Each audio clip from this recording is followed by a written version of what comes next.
ગુનેગાર બને. અને ક્રાઇમ નેવર પેઇઝ, ગુનો ગુનેગારને ક્યારેય છોડતો નથી. જો ચૂપ રહેગી જબાને ખંજર તો લહુ પુકારેગા આસ્તીન કા.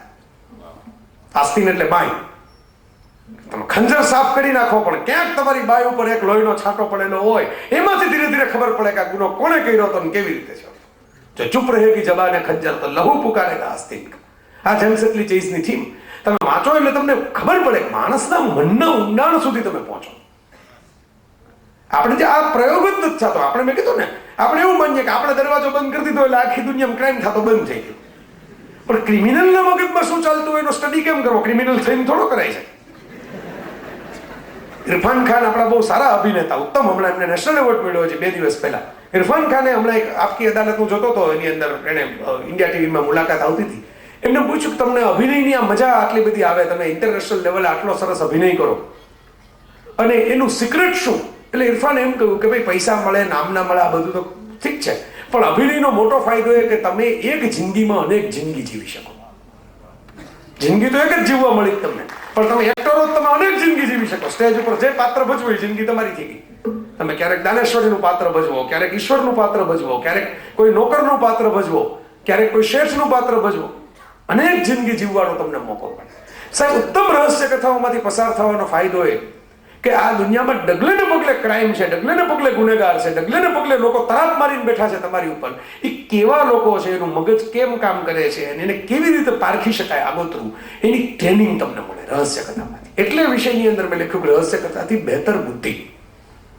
એ આપણે વિચારતા જ નથી ક્યારે. આપણે એંગલ જ વિચાર્યો નથી કે રહસ્ય કથાઓ વાંચવામાંથી ધીરે ધીરે સારી ઉત્તમ. જો બે કહ્યું એમ, પાણીપુરી એકદમ ખરાબ મળે ને પાણીપુરી એકદમ સરસ મળે, બે અંતિમ હોય. એમ આપણે કચરાપટ્ટી જે કથાઓ છે એની વાત નથી કરતા. કચરાપટ્ટીનો મોટો ફાયદો શું છે? અહીં જે વાચકો જ બેઠા છે એટલે કહું છું, કચરાપટ્ટી તમે ખાઓ ને એટલે ખબર પડે કે આ કચરાપટ્ટી છે. કચરાપટ્ટીનો ફાયદો છે, જાજો સમય તમે એને પ્રેમ ન કરી શકો. તમે મોઢામાં મૂકો ને પછી ખબર પડે ખાડું આ છે વાસી હો, જામ્યું નહીં કઈ. ભલે આપણે પૈસા ચૂકવીને લઈ લીધું, હવે અડધી પ્લેટ મૂકીને માણસ ઊભો થઈ જાય, અડધી પ્લેટ. આ કચરાપટ્ટીની ખબર પડે. એમ તમને નકામું સાહિત્ય તમારા હાથમાં આવી જશે ને તો તમે પાના ફેરવશો ને ચાવશો ને વાંચશો ને એટલે ધીરે ધીરે એમ થાય ખાડું આ વાત તો ઠીક છે, હવે ટાઈમ એક તો આપણે મેં જઈને ના ક્યાં 200 પાના આમાં પૂરા કરવા, આમાં કાંઈ જામતું નથી, એમને નીકળી જશે હાથમાંથી. પણ જો ઉત્તમ રહસ્ય કથાઓનું ખેડાણ થયું, મેં તમને ગુજરાતીની વાત કરી એટલે સૌથી પહેલા કે એવું થાય નહીં કે આપણે ત્યાં નથી. અદભુત વસ્તુઓ થઈ આપણે. યશવંત મહેતાની એક કથાનો પ્લોટ હતો કે ભાઈ એક માણસ છે એને આપઘાત કર્યો, દેખાય આવે કારણ કે અંદરથી દરવાજા બંધ, સ્ટોપર બંધ, બધું બંધ, અને એમાં ખબર એમ કે કોઈ અંદર આવી જ શકે એમ નહીં, ખૂન ક્યાંથી થાય? અને એમાંથી એમ કે રહસ્ય એવું ગોતવામાં આવે છે કે આપઘાત નથી કર્યાનું, ખૂન કર્યું છે.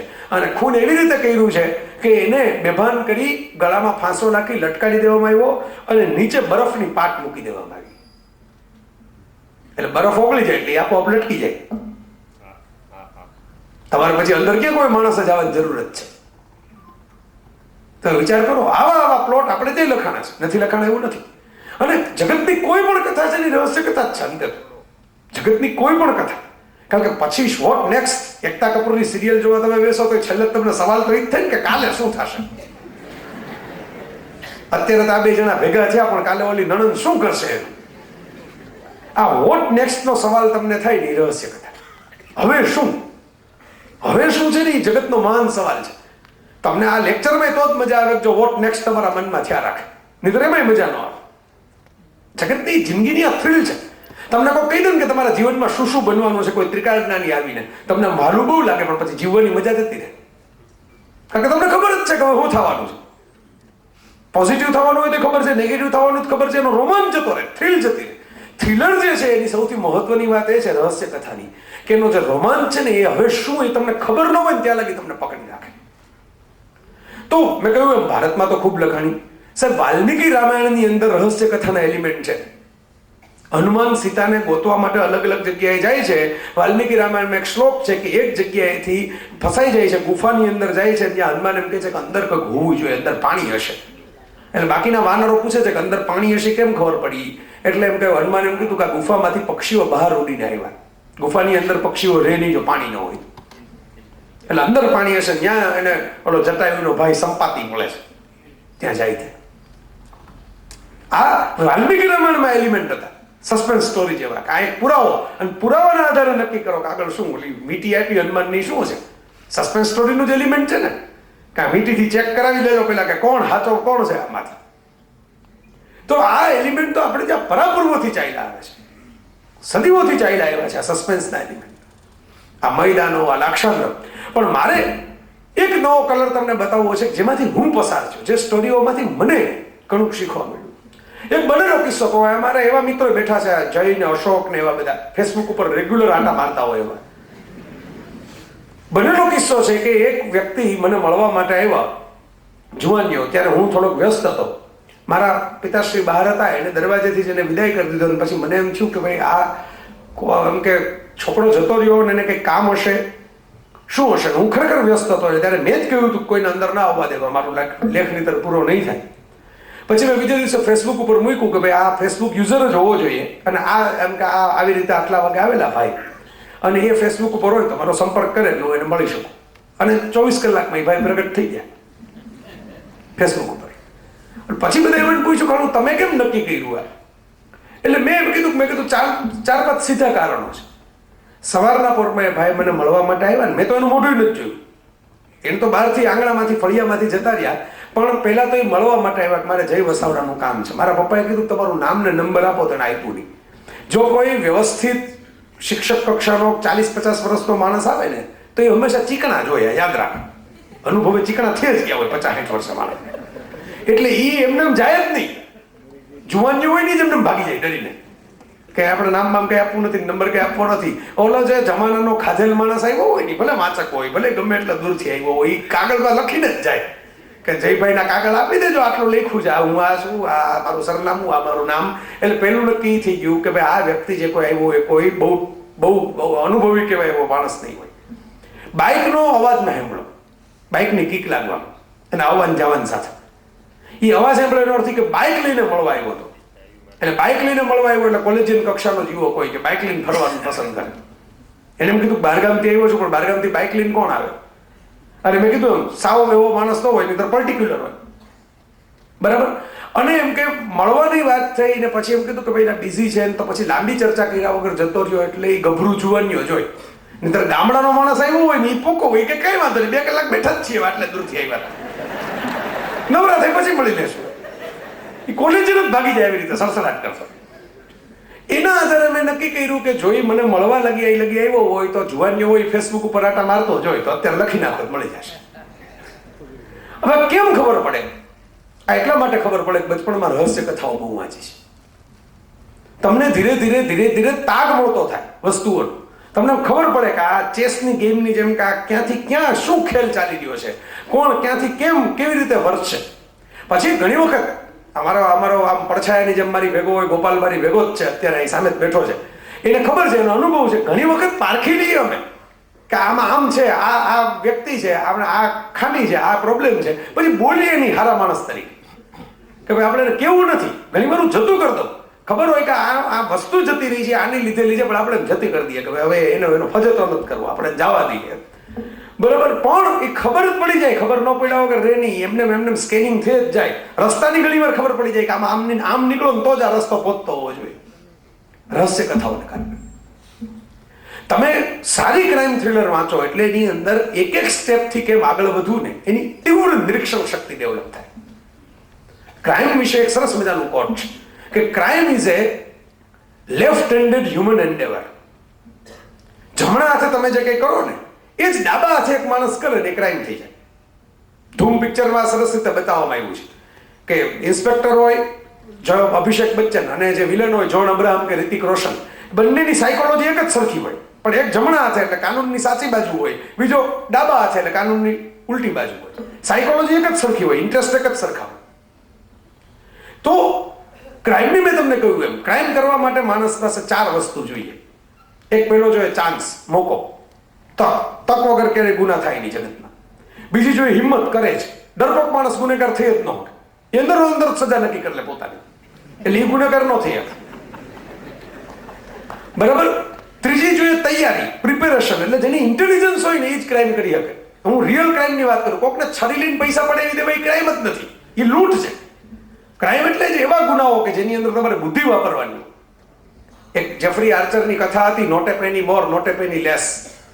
અદ્ભુત કથા હતી. જેફરી આર્ચર હમણાં ભારત આવીને ગયા છે અઠવાડિયા પહેલા, અને એવી અદ્ભુત કથા હતી કે એમ કે એક 4 જુવાન મિત્રો એક શેર બજારની કંપનીની અંદર પૈસા રોકે છે, અને કંપનીના ડાયરેક્ટરો છે એ કંપનીનું ઉઠમણું કરી જાય છે, એમાં ઓલા 4 પૈસા જતા રહે છે, અને પછી 4 જણા આમ ભેગા થાય છે, અને પછી નક્કી કરે છે કે હાડા આપણા પૈસા, આપણા મહેનતના પૈસા કંપનીવાળા લૂંટી ગયા, આ ડાયરેક્ટરો આપણે, હવે એમને શું કરવું? તો કે પાછા વસૂલ કરીએ. અને પાછા વસૂલ કેમ કરીએ? Not a penny more not a penny less. આપણે 1 રૂપિયો વધારે જોતો નથી, 1 રૂપિયો ઓછો જોતો નથી, આપણા જેટલા લઈ ગયા ને એટલે એની પાસેથી કઢાવે હાચા. અને એમાંથી 4 જણા ત્રાગડા કરે છે, એક ડાયરેક્ટરને પકડી એની પાસેથી રૂપિયા કઢાવે છે. કેવી રીતે કઢાવે છે? મસ્તીની કથા છે, તમે વાંચો ક્યાં. Not a penny more not a penny less. એવી સરસ મજાની કથા છે કે એક પ્લાન કરીને કે એકને પેઇન્ટિંગ વેચી આવીને પૈસા કઢાવે છે એની પાસેથી, બનાવટી પેઇન્ટિંગ વેચીને. દરેક વખતે એક પ્લાન હોય, આયોજન હોય, ઇન્ટેલિજન્સ જોઈએ. અને ચોથી જે વસ્તુ જોઈએ, રૂથલેસનેસ જોઈએ, ક્રૂરતા. તમે સંવેદનામાં પડ્યા તો ગુનેગાર ન થઈ શકો. સંવેદનશીલ માણસ છે ને એ લોકો. ચાઇના ગેટ ફિલ્મનો મને ડાયલોગ હજી યાદ છે કે ઓમપુરી છે, એને ગોળી મારવાની છે, પણ ઓલા નાના છોકરાઓ રમતા હોય છે એટલે એ ગોળી નથી ચલાવતો, અને એના ઉપરી એને એમ કહે છે કે ભાઈ એમ કે તમે ગોળી કેમ ન ચલાવી? એટલે ઓમપુરી એમ કહે છે કે મેં સિપાહી હું, કાતિલ નહીં, હું સોલ્જર છું. મારી સંવેદના તો હોય ને, નાના બાળકને ગોળી લાગી જાય હું ગોળી ન ચલાવું. મારામાં ત્રાસવાદીમાં એટલો તો ફેર હોય ને, ભલે હથિયાર બે માં હોય. આજે વાત છે આ 4 વસ્તુમાંથી ક્રાઇમ બને, એમાંથી જે એક પછી એક પળ ખુલ્લા થાય નિરીક્ષણ શક્તિના. ઉત્તમ ડિટેક્ટિવના જે પાત્રો જગતમાં રચાણા, Agatha Christie, one of the best suspense story detective રહસ્ય કથાની લેખિકા, 85 વર્ષ સુધી જીવા, અને બહુ ઠાઠથી કથાઓ લખી, અદ્ભુત કથાઓ લખી. કેટલી હિન્દી ફિલ્મો એની વાર્તા ઉપરથી બની ગઈ આપણને ખબર નથી. ગુમનામ, મનોજ કુમારનું જૂનું પિક્ચર, વો કોણ થી, બધી આગાથા ક્રિસ્ટીની વાર્તાઓ છે. આપણે તો હતું હમણાં લગી તો હાલતું હતું, હવે પછી ગ્લોબલાઇઝેશન થયું એટલે હાલા બધા વિદેશીમાં આવ્યા એટલે ખબર પડી, એટલે હવે કેસ કરવા માંડ્યા બધા એક પછી એક આપણી ઉપર. એટલે હવે દયા થઈ ગયા આપણા ક્રિએટિવિટી વાળા બધા. નહીતર પહેલા તો આ પૃથ્વી ઉપર જેટલું સંગીત છે, પૃથ્વી ઉપર જેટલી વાર્તાઓ છે, બધી આપણી જ છે, કોણ પૂછવાનું એમાં? જે લગી ઓલો જોવે નહીં તે લગી આપણી થોડો ગુજરાતીમાં જોવા આવવાનો, હિન્દીમાં જોવા આવવાનો, ગમે શું બને આપણે લઈને ઉપર લઈ જ જો, બરબાર જ કરો સીધે સીધે, નાથી દાંતનો વેપાર. તો આગાથા ક્રિસ્ટીએ કથાઓ, આગાથા ક્રિસ્ટીએ સરસ વાત લખી કે દુનિયાનો દરેક માણસ છે ને એ સાયકોલોજીકલી 1-2 ખૂન કરી ચૂક્યો હોય મિનિમમ. તમે જો અહીં જેટલા બેઠા છે, હું તમને જાહેરમાં કહું અહીં સ્ટેજ ઉપરથી, તમને જીવનના કોઈને કોઈ પળે એક વખત મનમાં એવું થાય કે હાલું આને મારી નાખીએ, આના કરતા સહેલું પડે આ માથાકૂટને બદલે. આગાથા ક્રિસ્ટી એવું કહે છે કે જગતનો દરેક માણસ છે એ મનમાં ઓછામાં ઓછા 1-2, બાકી ઘણા દુર્વાસા પ્રકૃતિના હોય તો 50-60 ને ઢાળી જોઈ હોય મનમાં. સવારથી હાંજ લગી થોડાક ને ઢાળીને આવે, ઘેર આવે ત્યાં લગીમાં આંબળે ડાયા લાગે ને આપણને હાથ મિલાવીને જોડીને વાત કરે, પણ મનમાં આપણને ગોળી મારતા હોય થોડી ખબર પડે આપણને. પણ આગાથા ક્રિસ્ટી એમ લખે છે કે there is a wish to murder and there is a will to murder. wish to murder દરેક માણસ પાસે હોય, પણ જે ગુનેગાર હોય ને, ક્રિમિનલ હોય ને, will to murder કરે, એને સંકલ્પમાં ફેરવી નાખે, ઈચ્છાને, આ તો મારી જ નાખો જાણે ગમે એમ કરી. એટલે આવું લખનારા લોકો પૃથ્વી ઉપર થયા છે. એમાં મને ગમતી એક કથા, હું આપણા હાથમાં પુસ્તક લઈને આવ્યો છું, ભાગ્ય જ હું હાથમાં પુસ્તક લઈને, કારણ કે મારે તમને બતાવવું છે પ્રેક્ટિકલ કે તમને ઉત્તમ સાહિત્યમાંથી શું શું મળે. આ પુસ્તક છે શેરલોક હોમ્સ. આ રમણલાલ સોનીએ કરેલો અનુવાદ છે વર્ષો પહેલા, પણ બહુ અદ્ભુત અનુવાદ કર્યો છે ગુજરાતીમાં. અને શેરલોક હોમ્સ તો જેને વાંચ્યો હશે, ટીવી સિરિયલ જોયો હશે, હવે તો ફિલ્મો પાછી બને છે નવેસરથી શેરલોક હોમ્સની. આજની દરેક પાત્ર જૂનું નથી. લંડનની અંદર એની કાલ્પનિક શેરી છે ને એ સ્મારક થઈ ગઈ છે. બેકર સ્ટ્રીટનું એનું જે સરનામું છે, હવે ત્યાં તો ખરેખર કોઈ શેરલોક હોમ્સ હતો જ નહીં, પણ પાત્ર એવું અસર કરી ગયું લોકોના મનમાં. જેમ ગબ્બરસિંહ છે નહીં, પણ પછી ગબ્બરસિંહને તો ટીવી સિરિયલમાં જાહેરાતો આવવા માંડી, બિસ્કિટની જાહેરાત આવવા માંડી ગબ્બરસિંહના નામે. એમ શેરલોક હોમ્સની અસર થઈ ગઈ આખી દુનિયામાં કે આવું ખરેખર હશે. મૂળ તો બ્રિટનના એક ડોક્ટર હતા, સર આર્થર કોનન ડોયલ, અને એણે મેડિકલ સાયન્સનું પોતાનું નોલેજ અને એમના એક પ્રોફેસરનું કેરેક્ટર, એમને કેવા પ્રોફેસર મળેલા કોલેજની અંદર કે જે વિદ્યાર્થી પગ મૂકે ને ભેગું વિદ્યાર્થીને કહી દે કે આમાં કર્યું છે. અને એમાંથી એને ઓબ્ઝર્વેશનની સ્કિલ અને સાયન્સથી શેરલોક હોમ્સનું કેરેક્ટર બનાવ્યું. શેરલોક હોમ્સને તમે જો પામી લ્યો ને રહસ્ય કથામાં, તો બહેતર બુદ્ધિને તમે આસાનીથી પામી શકો સાહેબ. આ હું તમને છાતી ઠોકીને કહેવા તૈયાર છું. જગતમાં ઘણા લોકો પાયમાય છે આના જોડે. મેં કીધું આજે એની ફિલ્મો નવેસરથી રોબર્ટ ડાઉની જુનિયર એને બને છે. આજે બીબીસીએ શેરલોક નામની નવી સિરીઝ શરૂ કરી છે. એ બહુ પોપ્યુલર છે યંગ જનરેશનમાં. શેરલોક સિરીઝની અંદર તો આજે શેરલોક હોમ્સ વર્તમાન લંડનની અંદર આંટા મારે છે એવું બતાવવામાં આવ્યું છે. પણ મૂળ એની વાત શું હતી? શેરલોક હોમ્સની કેટલાક ફંડામેન્ટલ હતા. પેલું એમ કહેલું ફંડામેન્ટલની અંદર કે ટુ ક્લીન ઇઝ ડર્ટી. બહુ ચોખ્ખું દેખાય ને એ હંમેશા કંઈક ગંદુ હોય સમજી લેવા. નમન નમન ને ફેર હે બહોત નમે નાદાન. કોક માણસ આવીને તમને આમ અચાનક એમ કહેવા મને સાહેબ બહુ જ સરસ અદભુત આહા ઓહો સાહેબ હું તો તમારી બાજુમાં જ રહેવા માંગુ છું સાહેબ મારે તમારી ભેગો જ રાખી લ્યો તમે મને ગાડીમાં જ બેસાડી દો એટલે સમજી લેવું કે આમાં કાંઈક લોચો છે. Two clean is dirty. બહુ ડાયો થવાની જે કોશિશ કરે બહુ આમ એમ કે આમાં બહુ ના તમને કેમ આમ રૂમાને તમારા હાથમાંથી પડવા દેવાય. આટલો બધો જો સારો સેવક તમને મળે ને તો સમજી લેવું કે સારો સેવક નથી આ નાલાયક સેવક છે. એ રાહ જોવે છે તમને કેમ પાડી દેવા રૂમાલ તમારા પકડી. જે વાસ્તવિક માણસ હોય તો એમ કહી દે મને હવે ઊંઘ આવે મને હોવા દેજો હમણાં મને બોલાવતા નહીં 12 કલાક પછી તમારું કામ કરીશ. To clean is dirty. કોક ઘરની અંદર બહુ બધું ચોખ્ખું ને એકદમ ચખ્ખું ચણાક ગોઠવેલું એટલે સમજી લેવાનું કે આપણા માટે જ ગોઠવાયેલું છે સ્પેશિયલી. આવું ઘર કોઈ દી હોય જ નહીં. ઘરમાં બધી આડી અવળી વસ્તુ પડેલી જ હોય. આ તો આપણે આવવાના હતા એટલે ચોખ્ખું કરી નાખ્યું લાગે હટાહટ અડધી કલાક પહેલા. આ એનો એક ફંડામેન્ટલ હતો. જો છે ને બુદ્ધિ ખીલક નહીં તમે આવા ફંડામેન્ટલ તમને મળે તો. Two clean is dirty. એક એની હાઉન્ડ ઓફ બાસ્કર વિલેજ નામની કથા હતી જેના ઉપરથી 20 સાલ બાદ ફિલ્મ બન્યું હિન્દીની અંદર. તો એ હાઉન્ડ ઓફ બાસ્કર વિલેજની અંદર શેરલોક હોમ્સનો એક સાથીદાર હોય છે ડોક્ટર વોટસન. અને હોમ્સ એમ કહે છે કે ભાઈ તને ઓછા બોલવાની તને ટેવ છે ને એટલે તું મારો પરફેક્ટ સાથીદાર છે. કારણ કે મને જ બોલવા જોઈએ છે એટલે તને બોલવા જોઈએ પછી આપણે બે ક્યાંથી કામ કરી શકીએ ભેગા. પણ ડોક્ટર વોટસનની બે વચ્ચેનો ડાયલોગ છે. એટલે એમાં એક જગ્યાએ એમ કે ક્રાઇમના જગ્યાએ જઈને શેરલોક હોમ્સન કહે છે કે મને કૂતરાનું વર્તન શંકાસ્પદ લાગે છે. એટલે ડોક્ટર વોટસન કહે કે કૂતરાએ તો આખી રાત કંઈ કર્યું જ નથી. અને હોમ્સ કે એટલે જ મને શંકાસ્પદ લાગે છે. કૂતરાનું કામ જ ભસવાનું છે. કૂતરાનું કામ જ કોઈ અજાણ્યો હવે તેની પાછળ પડવાનું છે. જો આ જગ્યાએ ખૂન થઈ ગયું અને કૂતરાએ કાંઈ નથી કર્યું તો આ બહુ શંકાસ્પદ વર્તન છે.